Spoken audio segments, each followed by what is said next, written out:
За сайн байцгаана уу. За өнөөдрийн бичлэгээр миний цүнхэнд юу байдаг вэ? Талаар хуваалцъя. Мэдээж эмэгтэй хүн бүрийн цүнхэнд юу байгаа нь маш сонирхолтой байдаг. За миний хувьд бол сонирхолтой байдаг. За эхлээд цүнхнээс эхэлчихье. За энэ цүнх маань гэх юм бол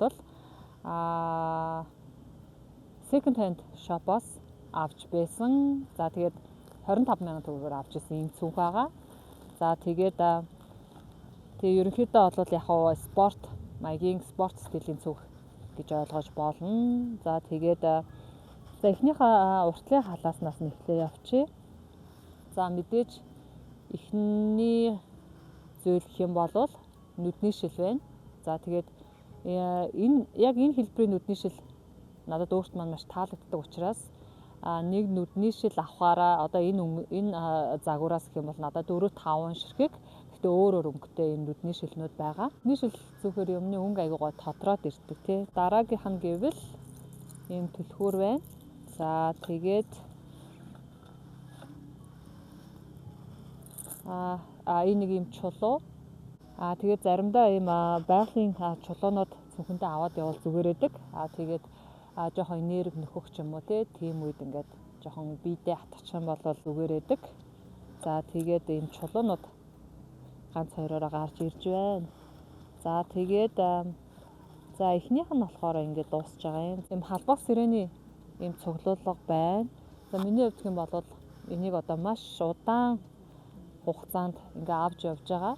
За тэгээд гадуур хоол идэхдээ ч юм уу ер нь бол ингээд ийш тийш явхад ийм халбах сирэний хэрэгцээ бол гараад байдаг. За тэгээд эднэр болохоор ийм соруулууд байна. За тэгээд энэ нь яад юм бэ гэхээр гадуур нэг удаагийн соруулнуудаас татгалзаад ийм одоо төмөр соруулнууд хэрэгэлдэг гэсэн үг.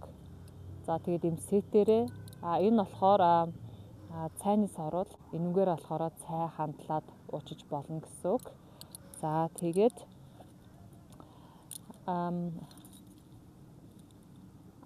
ийм халбах сэрээ байгаа.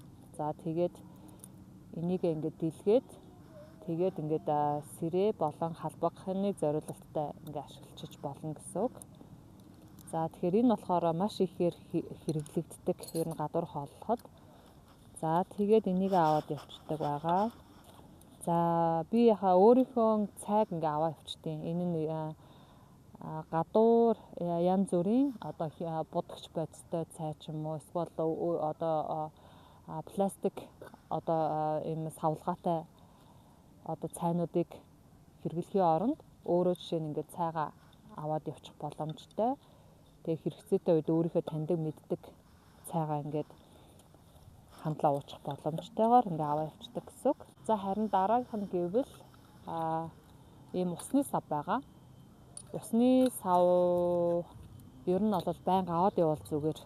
Тэгээд гаднаас одоо кофе ч юм уу цай ч юм уу авч уух бол өөрийнхөө усны савнд өөрийнхөө аяганд ч юм уу хийгээд авах юм бол бид нар нэг удаагийн аяг тавгны хэрэглэнээс ер нь бол татгалзсан дээр гэж үздэг учраас усныхаа савыг аваа явцдаг. Тэгээ ном байна. Энэ тэнд ингээд явж байхдаа ерөнхийдөө бол өөртөөгөө номоо гаргаад уншчвал зүгээр байдаг. За тэгээд тэмдэглэлийн дэвтэр байгаа.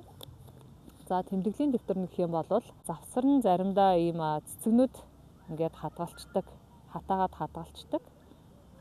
Иймэрхүү байдлаар тэгээд энэ тэнд гой цэцэг таарах юм бол аваад энэ дэвтэр завсараа хийчтэй. Тэгэхээр ийм дэвтэр бол байнга авч явдаг. За тэгээд заримдаа энэ хэрэглэгдэхгүй болсон эсвэл бол ийм номнууд авах юм бол энийг эскизний цаасны оронд бас ингээ ашигладаг. Мэдээж харандаа бүдүүн, нарийн гих зэргээр энэ олон төрлийн харандаанууд байна. Тэгээ мөн маркерууд байна. За тэгээд энэ яг энэ тэнд эскиз хийх болвол энийг ашигладаг гэсэн үг. За тэгээд мэдээж муцтай чихвчийг илүүд үздэг. Тэгэхээр дандаа муцтай чихвч ашигладаг байгаа. За дараагийнх нь ийм косметикний сав байна. За энэ дотор за маш олон юм байна да. За эхнийх нь за ийм тосон үнэртэн. Тэгэхээр ер нь болохоор үнэртээ бас хэрглэж чаддгүй хүмүүст их зүгээр байдаг. Надад ийм яг өөрийнхөө дуртай үнэрээр гаргаж авсан ийм тосон одоо сүрчиг байгаа. За тэгээд за энэ одоо гаатай үнэртүүлэгч байна. Энэ үнэр нь сэргээх зориулалттай. За тэгэхээр ингээд энэ тэнд явж байхдаа жоохон ядрах ч юм уу тэр үед болохоор энэ үнэрийг үнэртчих юм бол гоё сэргээш болж өгдөг. За тэгээд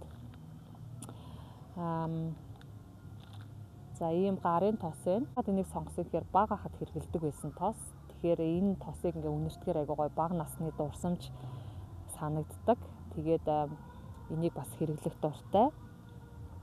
За тэгээд мөн дараагийнх нь гэвэл за бүр шаардлагатай үед надад ийм ганцхан төрлийн ийм өнгийн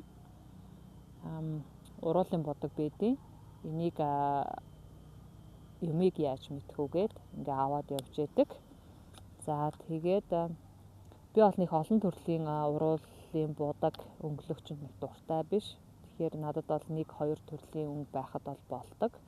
За тэгээд за энэ альчуур бид нар гадуур хооллохдоо маш их одоо салфетик ч юм уу хэрэгэлдэг те. Тэгэхээр ер нь бол салфетикний оронд хэрэглэжүүл зүгээр байдаг. За энэ шүдний одоо хатуу. Тэгэхээр ер нь бол богч нь болохоор пластикны орцтой маш их одоо сахарын орцтой байдаг шүү дээ. Тэгэхээр тэрний оронд ийм хатуу одоо жажлаад хоолныхаа дараа ч юм уу ингээ ашиглажвал зүгээр ээ. Тэгэхээр энэ болохоор ингээд яг иймэрхүү ингээд имшиг хэлбэртэй тэгээд ингээд ашиглагддаг юм байгаа. Энэ болохоор бас хатуу сүрчиг одоо үнэртэй усны оронд ингээ хэрглэж болно. Үнэр нь айгуу гой байгалийн гаралтай юм үнэртэй өнгөлөгч байна. За нэг иймэрхүү юмнууд ингээд энэ дотор байна. За өөр юу вэ?